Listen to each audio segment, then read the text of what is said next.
اور یہ سینسرشپ کی ایک نئی شکل ہے اور سیاستدانوں کے بیانات پہ انٹرویوز پہ پابندی نہ لگائی جائے. تو اس وقت عمران خان صاحب نے ہماری بات نہیں سنی. اب کل رات کو وہی پیمرا ہے اور اس نے وہی کام عمران خان صاحب کے ساتھ کر دیا. تو اب ہم کہہ رہے ہیں کہ بھائی ہم نے تو جب نواز شریف صاحب پر پابندی لگائی گئی تھی اس کی بھی ہم نے مخالفت کی تھی, اب عمران خان پہ لگی ہے اس کی بھی مخالفت کر رہے ہیں. تو دونوں پارٹیوں کے حامی کہہ رہے ہیں نہیں جو ہم نے پابندی لگائی ہے وہ ٹھیک ہے, جو ہم پہ لگی تھی وہ غلط ہے. تو یہ پولرائزیشن کا یہ عالم ہے. تو اس لیے جو میں نے آپ کو 2-3 مثالیں اس لیے دی ہیں کہ ہمارا کوئی پولیٹیکل ایجنڈا نہیں, ہمارا مسئلہ صرف اور صرف پاکستان کا آئین اور قانون ہے. ہم یہ سمجھتے ہیں کہ جو صحافت بطور ایک ادارہ ہے یہ صرف اسی صورت میں مضبوط اور مستحکم رہ سکتا ہے کہ اگر آئین اور قانون کی بالادستی ہوگی. اور آزادی صحافت جو ہے وہ مشروط ہے پارلیمنٹ اور عدلیہ کی آزادی کے ساتھ. تو اب جب کہ ہم یہ دیکھتے ہیں کہ صحافیوں پر پابندیاں لگ رہی ہیں, غیر اعلانیہ سینسرشپ ہے, تو اس کا صاف مطلب یہ ہے کہ پارلیمنٹ بھی جو ہے وہ کمزور ہے اور ہماری جوڈیشری بھی کمزور ہے. اور جیسا کہ جہانگیر جدون صاحب نے یہاں پہ جو گفتگو کی ہے اس کے بعد مجھے تو مزید کچھ کہنے کی ضرورت نہیں ہے. بس جو ایک ایڈیشنل اٹارنی جنرل صاحب یہاں پر موجود ہیں تو ان سے یہی گزارش ہے کہ ذرا چیف جسٹس صاحب کو بتا دیجئے گا کہ ایڈوکیٹ جنرل صاحب جو انہوں نے یہ کہا.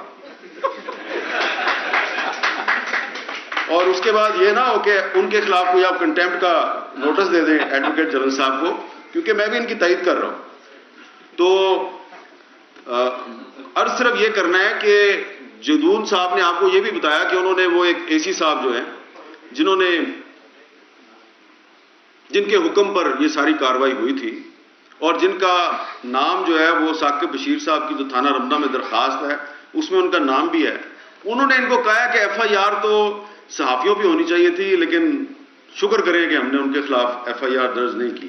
تو اب ہم بڑی ہی عزت اور احترام سے جناب وزیر قانون صاحب کی خدمت میں یہ گزارش کرتے ہیں کہ جناب والا پہلے تو ایک شعر عرض ہے کہ کچھ لوگ جو سوار ہیں کاغذ کی ناؤ پہ, کچھ لوگ جو سوار ہیں کاغذ کی ناؤ پہ تہمت تراشتے ہیں ہوا کے دباؤ پہ.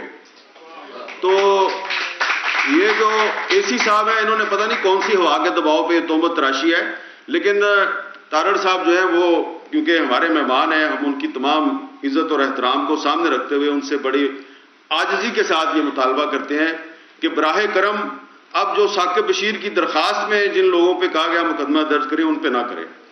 آپ پلیز ثاقب بشیر اور اس کے ساتھیوں اور میرے خلاف مقدمہ درج کریں.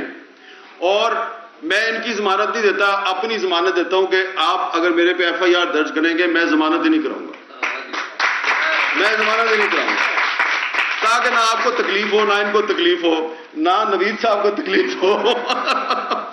کیونکہ دیکھیں ہمیں بھی سارا پتہ ہے کہ یہ جو اے سی صاحب ہیں ان کے اوپر جو ڈی سی صاحب ہیں وہ کدھر سے آئے ہیں, کہاں کہاں انہوں نے سرو کیا ہے, اور اوپر جو پھر ڈی آئی جی صاحب ہیں جن کو چیف جسٹس صاحب کہتے ہیں کہ ہم نے کہا کہ انکوائری کریں, اور پھر جو آئی جی صاحب ہیں, سب کا پتہ ہے ہمیں. دیکھیں آپ کبھی حکومت میں ہوتے ہیں کبھی اپوزیشن میں ہوتے ہیں, لیکن یہ جو آئی جی صاحب ہیں اور ڈی سی صاحب ہیں اور اے سی صاحب ہیں نا, یہ آپ اپنے آپ کو پاکستان کی مستقل اسٹیبلشمنٹ سمجھتے ہیں. یہ ہے پاکستان کی اصل اسٹیبلشمنٹ.